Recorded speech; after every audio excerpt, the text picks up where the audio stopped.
Olá, paz do Senhor Jesus Cristo, homens e mulheres de fé, que Deus abençoe a sua vida, Deus abençoe a sua casa, a sua família, em nome de Jesus.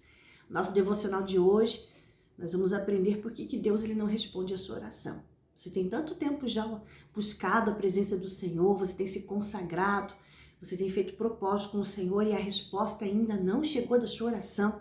Existem 3 motivos que Deus não responde a oração. Primeiro, porque ainda não é o tempo do Senhor. Segundo, porque pode que não seja da vontade do Senhor isso que você esteja pedindo. E terceiro, por causa do pecado. Né? Então anota aí para você ter esse crescimento espiritual, você saber compreender e entender os planos e o trabalhar de Deus sobre a vida de cada um. Amém? A Bíblia diz em Abacuque, no capítulo 1, versos 2, o profeta Abacuque, ele disse assim: até quando, Senhor, clamarei? Eu e tu não me escutarás. O profeta Abacuque estava vivendo um tempo muito difícil. O povo de Deus tinha se afastado da presença do Senhor. Uma grande imoralidade estava envolvendo o povo de Deus. E o profeta, vendo tudo aquilo, ele orava, ele clamava e a resposta não chegava. Às vezes você está vivendo uma situação assim na tua casa, no teu casamento, a tua família, o teu trabalho, uma injustiça, uma perseguição, uma afronta, uma perca, e você tem clamado e a resposta não chega. E olha o que o Senhor diz em Abacuque capítulo 2, versos 3.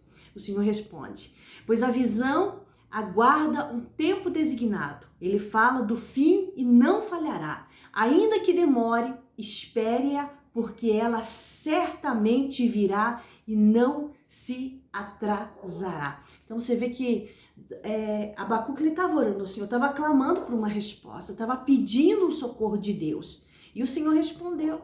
O que eu tenho te mostrado, o que eu tenho falado para você, o que você tem vivido e as promessas que você lê na palavra, elas vão acontecer na sua vida, mas no tempo determinado.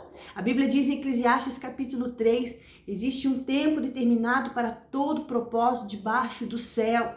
Então o tempo ele é de Deus. Às vezes você está aí clamando há 5 anos, como eu já vi, pessoas que clamaram 10 anos por um milagre, depois dos 10 anos se cumpriu, assim como aconteceu na vida de José, assim como aconteceu na vida de Davi. Deus levantou, Deus chamou, mas o milagre só aconteceu anos depois da vida da pessoa. O que você precisa é estar na presença de Deus, o que você precisa é perseverar, o que você precisa é orar, como o Senhor Jesus disse. Se você buscar, você vai encontrar. Se você pedir, você vai receber. Se você bater na porta, um dia ela vai se abrir. Então, o Senhor nos ensina perseverança, porque no tempo determinado, no tempo que Deus escolheu, no tempo que Deus determinou, Ele vai fazer um milagre na sua vida. Amém? Então, esse é o primeiro tópico. Por que a tua oração ainda não foi respondida? Porque não é o tempo do Senhor. E o segundo tópico, que não é na vontade de Deus. Olha só como é forte isso. Vamos lá para 1 João, capítulo 5, versos 14 e 15. Esta é a confiança que temos ao nos aproximarmos de Deus. Se pedirmos alguma coisa de acordo com a vontade de Deus, Ele nos ouvirá. E sabemos que Ele nos ouve em tudo o que pedimos. Sabemos que temos o que dele pedimos. Então, em 1 João, né, o discípulo amado de Jesus, ele nos afirma aqui que o Senhor, ele nos ouve. Então, toda oração o Senhor ouve. O Senhor, ele escuta toda oração. Não é porque ele não está escutando, não, ele está escutando. Mas ele só vai fazer na sua vida, ele só vai cumprir na sua vida se for da vontade dele. Então, esse é o segundo tópico. O primeiro, porque não é o tempo dele. E o segundo, será que é da vontade dele? O que você tem pedido, clamado, realmente vai glorificar Deus? Porque você tem que entender que você precisa estar na palavra. Para que a sua oração venha a ser respondida, você precisa estar na palavra. Quando você clama ao Senhor, o propósito que você está pedindo, o propósito que você tem feito com o Senhor, que você tem clamado, e aquilo que você tem pedido ao Senhor tem que estar na palavra. Vamos supor, eu vou dar um exemplo aqui, você está orando pela restauração do seu casamento. Né? O marido às vezes se afastou, a esposa se afastou, a esposa foi embora, o marido foi embora e você está clamando para que haja libertação, para que haja restauração, porque um dia essa pessoa já foi do Senhor, já conheceu a palavra e se afastou. Então, você acha que o Senhor tem prazer que a alma se perca? A Bíblia diz que o Senhor não tem prazer que ninguém se perca, mas Ele quer que todos se salvem. E a Bíblia fala de Raabe, uma mulher que era prostituta, e ela clamou, ela obedeceu a palavra que foi lançada sobre a vida dela, e com isso houve salvação na casa dela. Você conhece a história? Então, quando você clama, quando você busca por salvação de vidas, o Senhor vai resgatar, o Senhor vai salvar, porque é um tempo de salvação que nós estamos vivendo, é um tempo de libertação, é um tempo onde o Senhor, Ele se agrada quando você clama e quando você busca pela salvação de almas, pela libertação de almas, amém? Então, aqui a pergunta é da vontade de Deus? Às vezes você está buscando por um relacionamento que não é da vontade de Deus. Às vezes está buscando e clamando por um relacionamento que está fora da vontade de Deus, né? Eu já vi situações, mulheres até já vieram ao meu encontro pedindo para orar pela bênção do seu relacionamento. Aí eu fui perguntando sobre a história, mas o marido é de outra, né? A pessoa que aquela mulher queria ficar era casado com outra mulher, então houve uma separação. Então Deus, ele não vai ouvir certas orações, Deus ele não vai responder a certas orações porque está fora da palavra dele. Então você precisa entender que se for da vontade de Deus, no tempo certo ele vai estabelecer na sua vida. Mas reflita sobre isso, se autoexamine, pegue a palavra do Senhor, pegue a sua Bíblia e examine as Escrituras para ver e entender se o que você está pedindo é da vontade do Senhor. Amém? Porque se for da vontade dele, no tempo dele, ele vai cumprir na sua vida. E o terceiro tópico, o pecado. O pecado, a pessoa que está no pecado não vem resposta. A pessoa que está no pecado, Deus não faz milagre. Porque Deus não tem parte com o pecado. Porque o pecado não provém dele. A Bíblia diz em 1 Samuel 16:1, até quando terás dó de Saul, havendo eu rejeitado, o Senhor diz, para que reine sobre Israel? 1 Samuel 15, 22 e 23. Samuel disse para Saul, que foi rejeitado por Deus, tem porventura o Senhor tanto prazer em holocausto e sacrifício, como em que obedeça a palavra do Senhor?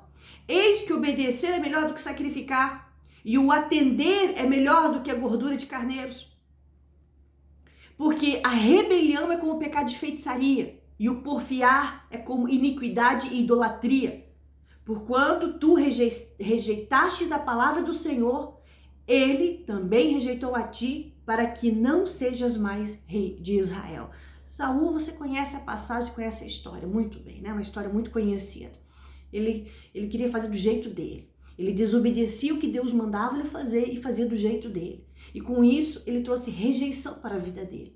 Ele orava, ele clamava a Deus, ele pedia para o profeta Samuel, ore por mim, clame por mim. Mas não adianta. Não adianta. Deus, ele não vai agir na vida de uma pessoa quando ela está na prática do pecado. O pecado afasta a pessoa de Deus.